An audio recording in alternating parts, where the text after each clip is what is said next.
Welcome to Magical Women. I am thrilled to be here today to reveal one of the biggest magical art surprises from Las Vegas, thanks to the talented magician, illusionist, and magic historian, Lance Rich. There have been many claims from many established magic stars about who actually debuted and broke ground for the future of magic in Las Vegas. Thanks to Lance's research, we now know beyond a shadow of a doubt who truly was the first magician to perform in a Las Vegas Hotel and Casino Revue, and that happened in 1941.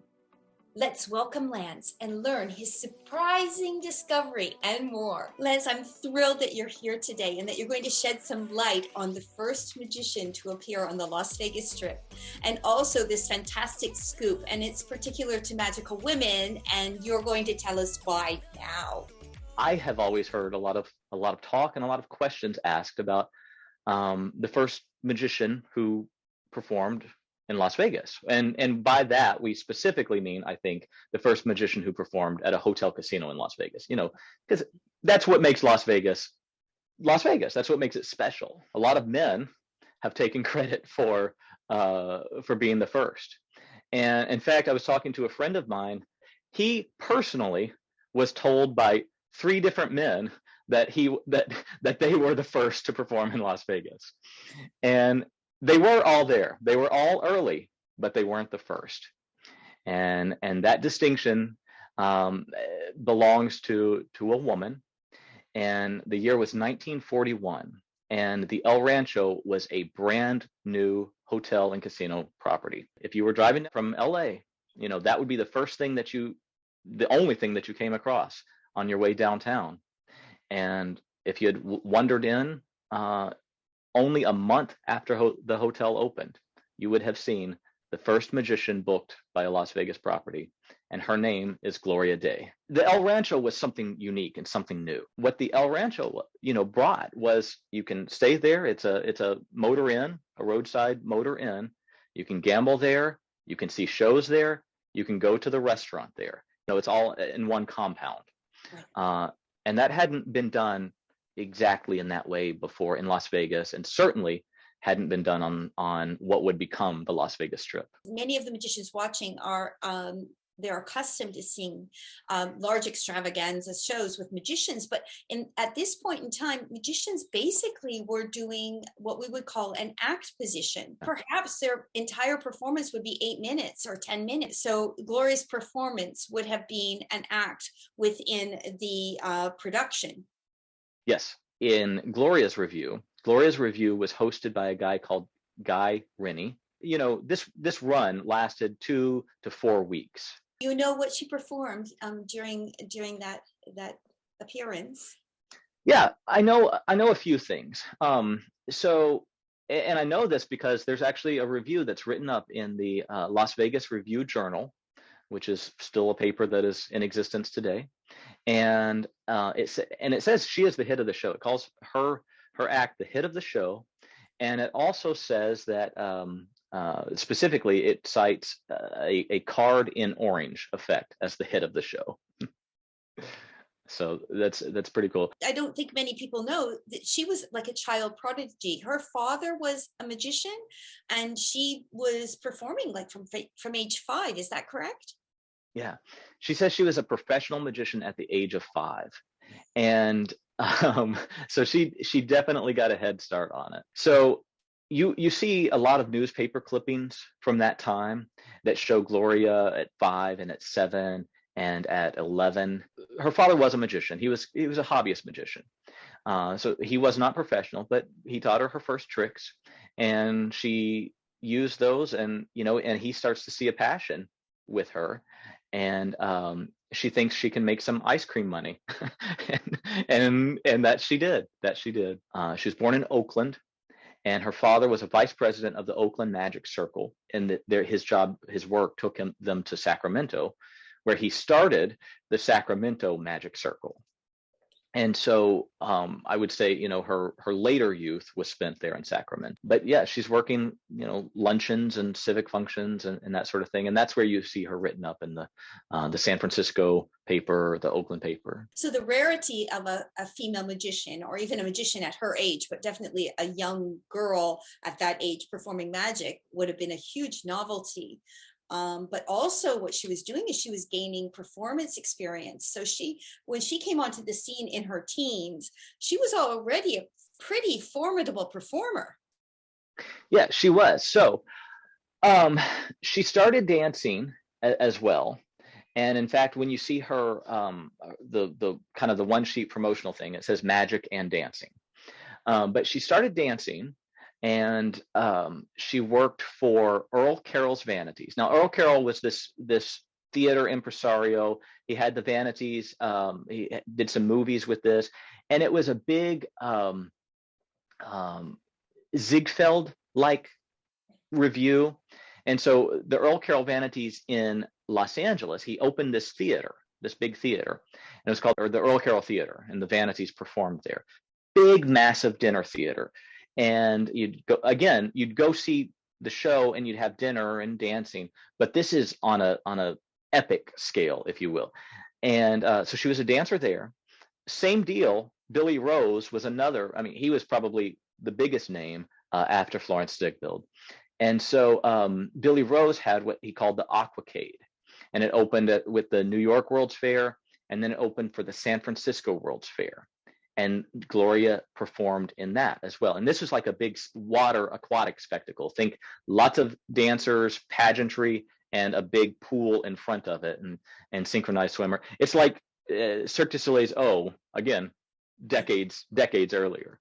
Right. And so by the time that Gloria in 1941 shows up in Las Vegas, she had already danced in both of these things. She had already been a professional magician, taking gigs since she was 5. And so she shows up at the age of 18 as kind of a veteran. She's like a veteran performer by that point. It's fantastic.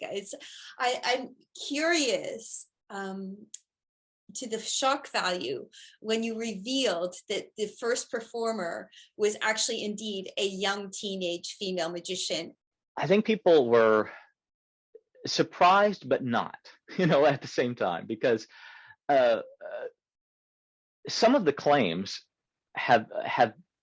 were like mid to late 40s, and by that point, Vegas had already been kind of establishing itself for a while. So I think there's that element of it that's like, yeah, I mean, surely, somebody was there earlier than that.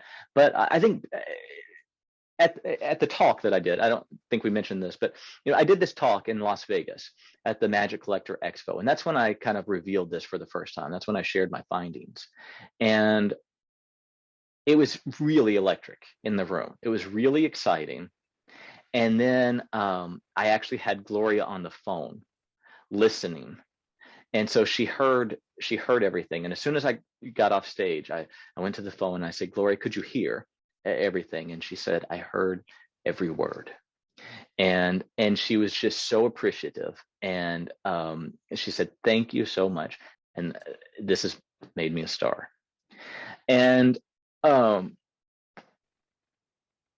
anyway, but I think people are just excited to know the name and the truth. The same year that she was actually performing, she went from being a magician to being an actress, and also performing magic in a soundie.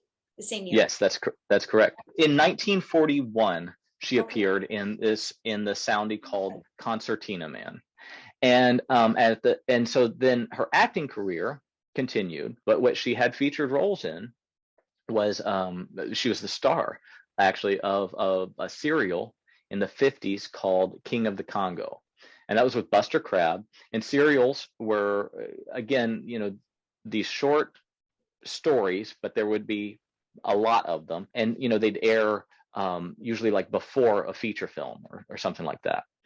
And so she starred in King of the Kongo.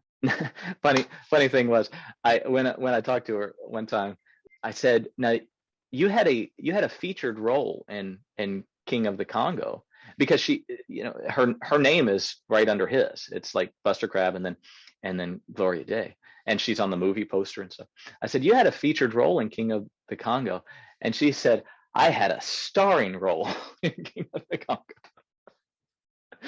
And so that was good. And then she is also in Plan 9 from Outer Space, and this is this Ed Wood movie that is lovingly referred to as the worst movie of all time.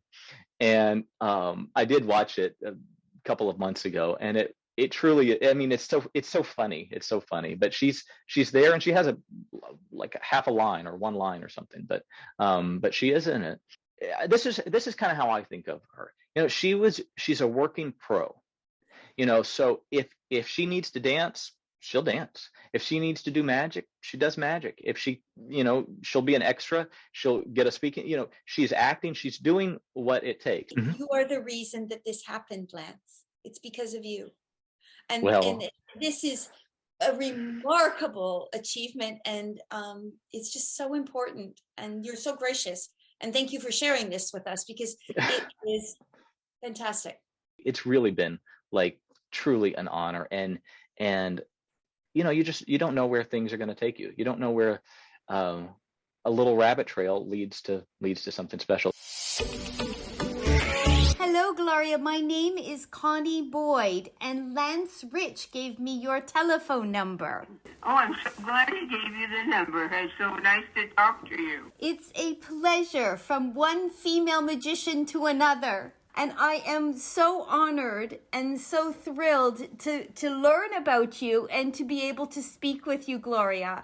Oh, you're flattering me. Thank you, buddy. That's so sweet. Well, it's true. It's true. I started professionally at age 5. Wow. I'm 99 now. Compliments. I hope you enjoyed this talk as much as I did. If you haven't already, please subscribe and hit the notifications bell. Oh, and please comment. We love to hear from you and to receive feedback so we can grow and improve the Magical Women channel and project. Ciao for now. I'm Connie Boyd, and I very much look forward to hearing from you.